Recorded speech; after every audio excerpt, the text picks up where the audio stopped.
Hey, I'm Matt Collins. I'd like to welcome you to Bob Weber Auto Mart on Douglas Avenue here in Racine, across from Douglas Park. We specialize in 1-year-old, low mileage, almost new cars. And if you'd like to stop by and see them, or see them on our website, bobweberautomart.com, we could save you between $5,000 and $10,000 on your next almost new car purchase.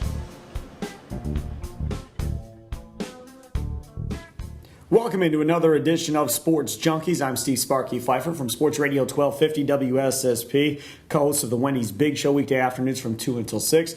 He, of course, Gery Woelfel from the Racine Journal-Times, top NBA insider in all the country, and also pretty damn good columnist himself, talking some Packer football now and looking at this Packers football team as we get ready for the first exhibition game of the season. And I think the number one issue that is probably on people's minds right now is if you have Time Warner Cable, you are not going to see the game as of right now. No, you weren't, unless you got Dish or DirecTV or some other method. You can pick it up. But, hey, you know, the good news is it's a preseason game. Aaron Rodgers will come in and play, one series? Maybe. Yeah, maybe one series, and he's out. I mean, absolute waste of time. I mean, unless you're really, really interested in the third and fourth string players. You don't understand the love affair or religious following of the Green Bay Packers. It could be the punter playing quarterback for 4 quarters, and it would still get higher ratings than anything on TV. That's true. Mike McCarthy could go out there and take a few snaps. I mean, the only thing that would really intrigue me is Vince Young. To see if Vince Young threw 2 interceptions yesterday. Yeah. I mean, he's going to be rusty. He's learning the system.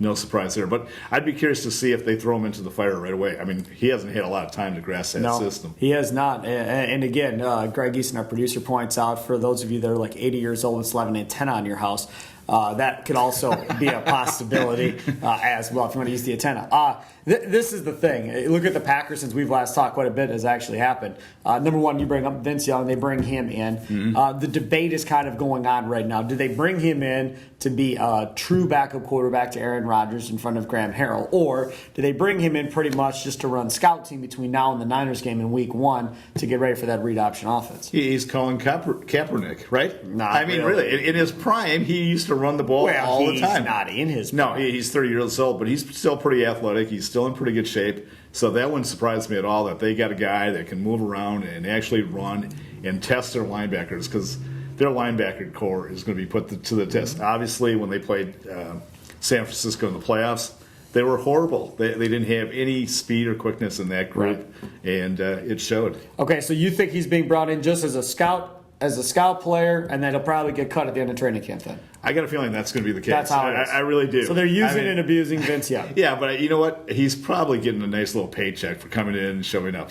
Well, and he gets a chance to work out not only for the Packers, but maybe somebody sees an exhibition season and signs him there. You know what's interesting? I have a friend who's a long-time NFL scout, and he's graded literally hundreds of players over the years. He gave Vince Young, when he came out, the highest grade of any player he had ever seen. Well, you heard Andrew Brandt, who used to work for the Packers, tweeted out when they signed Vince Young that back when Vince Young came out in the draft from Texas, the previous year the Packers had drafted Aaron Rodgers. Sure. Well, now the Packers had the number 5 pick in the draft. Now, obviously, the debate was at that point A.J. Hawk or Vernon Davis, and the Packers took A.J. Hawk. But if you go back to that year, Vince Young went at 3. Sure. And Andrew Brandt says he doesn't know whether or not Ted Thompson would have selected Vince Young at 5, because according to Andrew Brandt, Ted Thompson was in love with Vince Young that year. Yeah, everybody was like, because Aaron Rodgers went at the end of the first round, and Vince Young was so highly touted, they could have ended up with both of them. Well, you know what? I mean, everybody can laugh at it now and say, okay, Aaron Rodgers is the preeminent quarterback in the NFL. But when in his first or second year, there were a lot of doubts in Green Bay. No question. And the biggest one was when they took Brian Brome in the second round, Louisville. And you don't take a quarterback that high in the second round unless you have concerns about your number one guy. I mean, you just don't. You know. I mean, look, how many quarterbacks has he taken since then? Not many. In the draft, and if he's taken them, they've been at the end of the. So I mean, they can say all they want that he was their guy from day one, but there's no doubt there are questions. They had questions. Yeah, I agree with you on that. And then of course the injury to Brian Bulaga on the family night scrimmage, torn ACL, same leg that he has had problems with pretty much his entire career. Also the same leg that he had a hip injury with. So now no Bulaga at left tackle. There's talk David Bakhtiari, the rookie from Colorado, is going to have a chance at left tackle. Super Bowl. Bye-bye. Oh, I agree. Yeah. It's gone. You just can't replace a veteran or any solid left tackle. They can bring in the rookie, and McCarthy's singing his praises now, saying that he has total faith in him. He hasn't made many mental mistakes.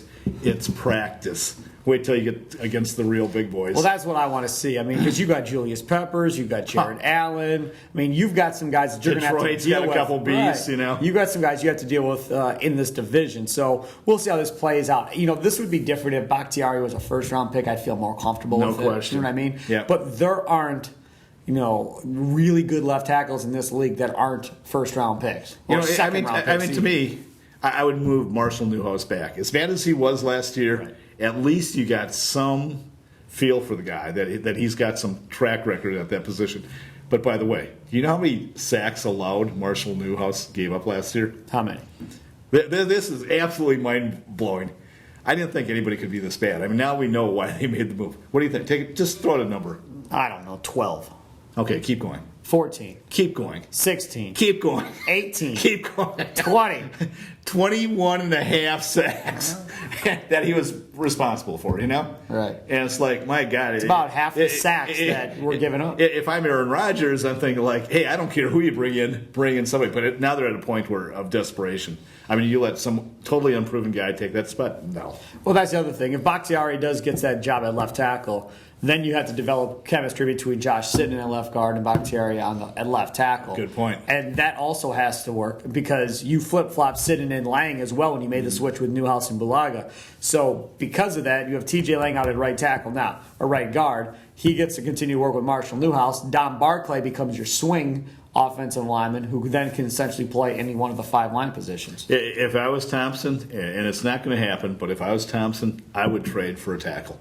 Yeah. There'd be somebody out there, and maybe they can't do it right now, but somewhere down the road, maybe late in training camp or early in the season where somebody's not going to fit into their system of another team's. Try to get a veteran player and plug that up. There's too much at stake to let this go. I'm a big fan of getting veteran players. Ted's not, though. The other person that also managed to get hurt in this whole thing is Jordy Nelson. Now, he apparently has been hurt the entire time, has had a knee issue. Isn't he always hurt? And now he has arthroscopic surgery. They're saying 4 to 6 weeks for him. Now, they're saying, well, he should be back by the ready of week 1. Okay, that puts it just shy of 4 weeks somewhere in that area. Mm-hmm. Fair enough. I'm fine with that. Or just around 4 weeks, I should say, not shy of. Just around 4 weeks. Too many times we've seen guys that have been hurt end up coming back 2-3 weeks later than what they were told that they were going to come back. Right. I don't know if he'll be back by week 1 or not. I don't want to rush him back and then have him not be ready. This is going to be, every NFL season is long, but if you look at the Packers' schedule, this is going to be a long season. They have an early bye week. Yeah, 4. It's going to kill them. I think not only do they have some tough teams, obviously, in the NFC, but that bye week, after 4 weeks, you got to play the rest of the stretch without getting a break. That's going to be a killer. Yeah, but the positive side is with all the injuries that this team has had already, which is kind of normal for this team, but with all the injuries that this team has had, you have a chance then to get real healthy after your bye week early in the season. I know. If they weren't hurt early, then I'd look at it and go, boy, that's not good. But because they're so hurt right now, that may actually benefit them if they can get through the first few games. But you know where it's really, I think, going to take a toll this year is on Rodgers. If he gets hit like he did last year, he's going to need a break at some point to get his body back in shape. He cannot go 16 games again like he did last year. What about Eddie Lacy at running back and Jonathan Franklin, their other rookie running back? I thought Lacy looked good in the Family Night. My guy, we talked about it last week. I think this kid has a world of talent. It's all up to him now. And in the Packers system, he should go nuts because the offense is so spread out. He's going to get a lot of holds.